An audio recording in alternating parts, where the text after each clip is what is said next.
오늘 다시 전북 익산시 금마면 사자암으로 다시 찾아왔습니다.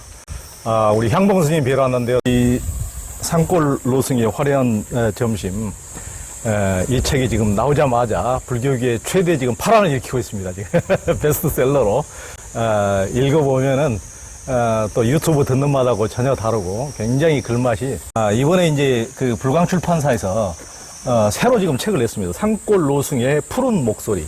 요즘에 이제 불교계의 어떤 잘못된 모습이라든가 이런 것에 대해서는 아주 비수처럼 날카로운 이렇게 칼을 들이대시니까 이 책을 가지고 오늘 여쭤볼 텐데요. 스님 책에서 임재 스님 그 일화를 소개해 주셨는데요. 이 이야기가 아름다운 절집안의 모습을 전해주고 이와 달리 한국 불교는 그런 모습을 갖추지 못하고 있다고 스님께서 굉장히 책에서 안타까워하셨는데 무슨 말씀이십니까? 이 한국 불교에서 겪었던 얘기를 좀 한번 해볼게요. 60년, 67년, 68년, 69년 해서 73년까지 거의 제가 이제 해인사 총임해서 수비 과정으로 선방에 머물 때 이야기인데,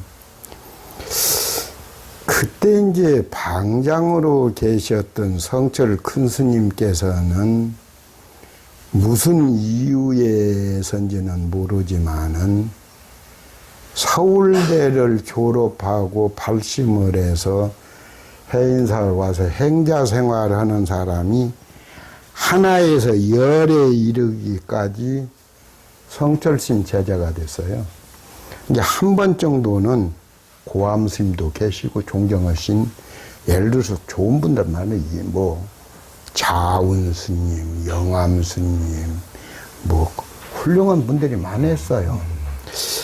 그런데 좀 이해가 덜 되는 것이 서울대 출신들은 정해져 있어요. 서울대에 나온 분들은 행자 기간, 수비 기간도 짧고 열이면 열이 다 방장 성철 큰 스님의 제자가 됐어요.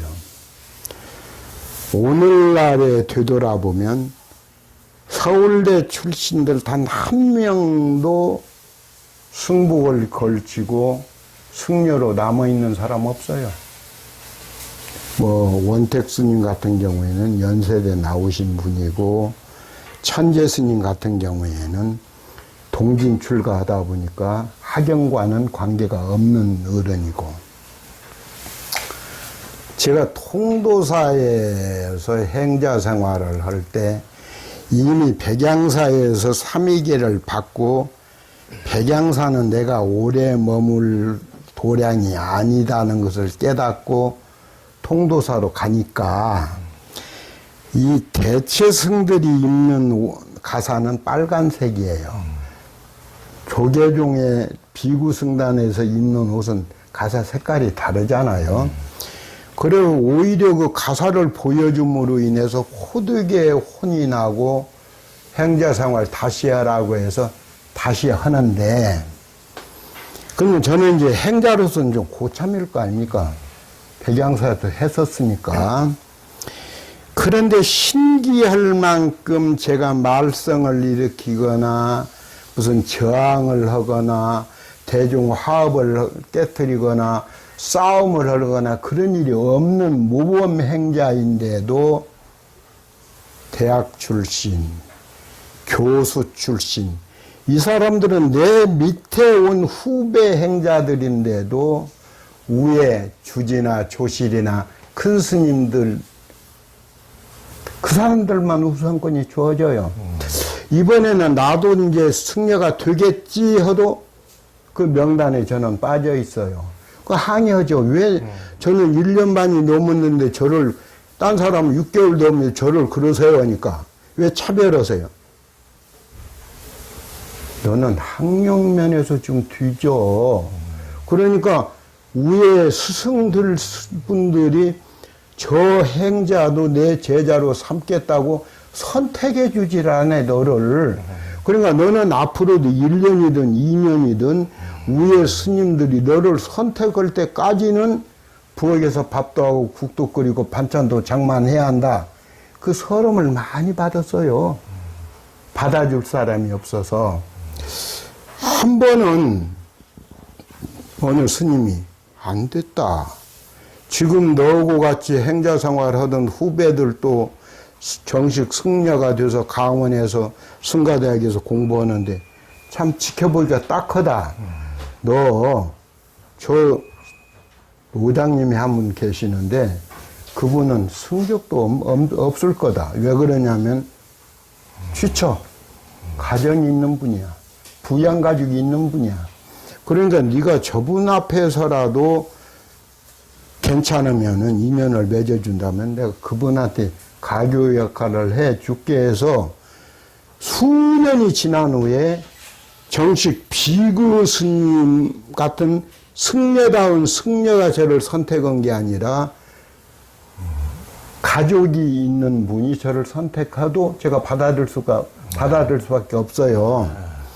그러니까 당연히 제가 승려증이 없죠. 스승이 승려증이 없는데 예를 들어서 좀 지극히 비교가 안 되겠지만 강아지도 어미 강아지, 아빠 강아지가 족보가 있어야 혈통서가 주어져요. 그러니까 스승이 뭐 승격이 없는 분이니까 제가 승격 없이 그렇게 살았어요.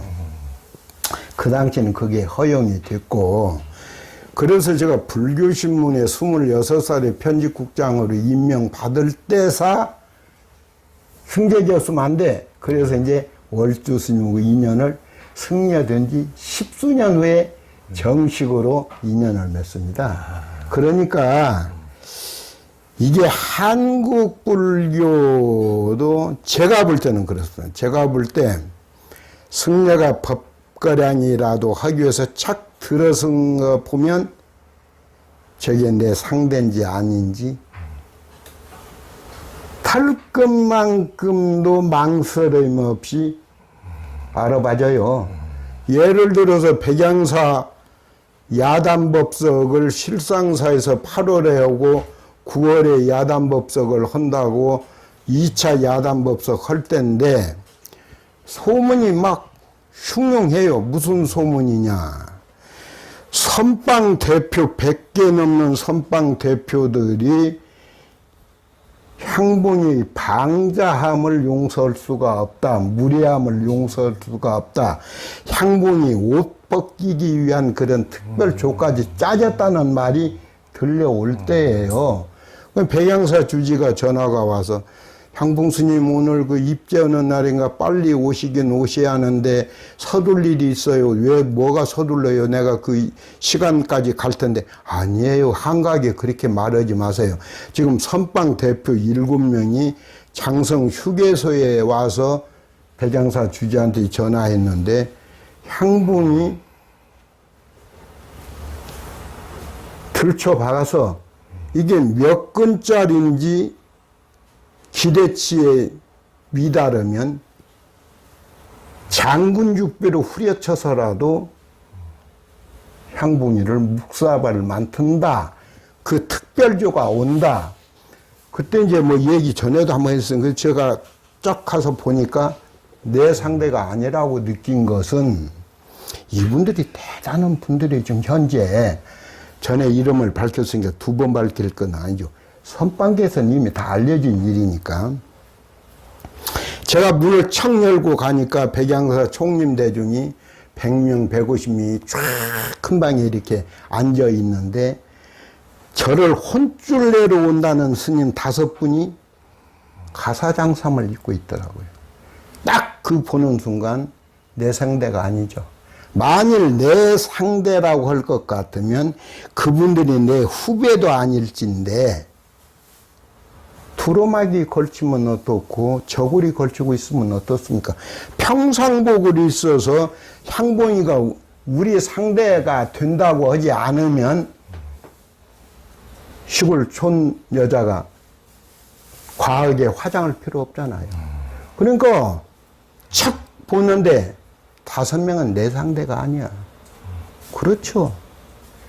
그런 안목이 좀 갖춰져 있어야 하는데, 한국에서는, 저 사람이 법기를 갖추고 있어서 언젠가는 깨달음에 이를 수 있는 그런 그릇이 된다고 하면, 나는 성격이 너무 거칠고 이러는데 저 스님을 좀 부드러운 내 도반한테 속에서 보내야겠다. 이게 있어야 해요. 그 다음에 그 부드러운 스님을 만나서 마음의 깨침이 이루어진 다음에도 너는 내 상자야가 아니고, 아니야, 너 본래 그 거칠었던 사람이 성격이 그래서 그렇지, 너한테 참으로 고구정령한테 법 깨달음에 이르는 길을 알려줬는데 네가 받아들이지 못한 허물이 있어, 이런 식으로. 근데 한국 불교는 그런 모습이, 그 아름다운 전통이 사라졌어요. 사라지고, 그 다음에 이제 향봉스님이 여러 채널을 통해서 해인사에서 한번 불러라면, 제가 해인사 대중이고 해인사 주지 갖고 해인사 방장이면 자존심이 살리기 위해서라도 불러야죠. 수차례 불러라고 했으면, 불러서 만일에 향봉이가 상당하게 우리가 스승으로 모실 만하네 하면 인정해야 하는 것이고요.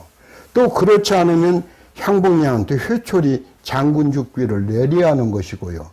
이 한국 불교가 그런 면에서 이 황벽과 임재의 목주 대우 스님의 아름다운 일화처럼 그런 아름다운 모습으로 좀 변모해 갔으면 하는 그런 희망입니다.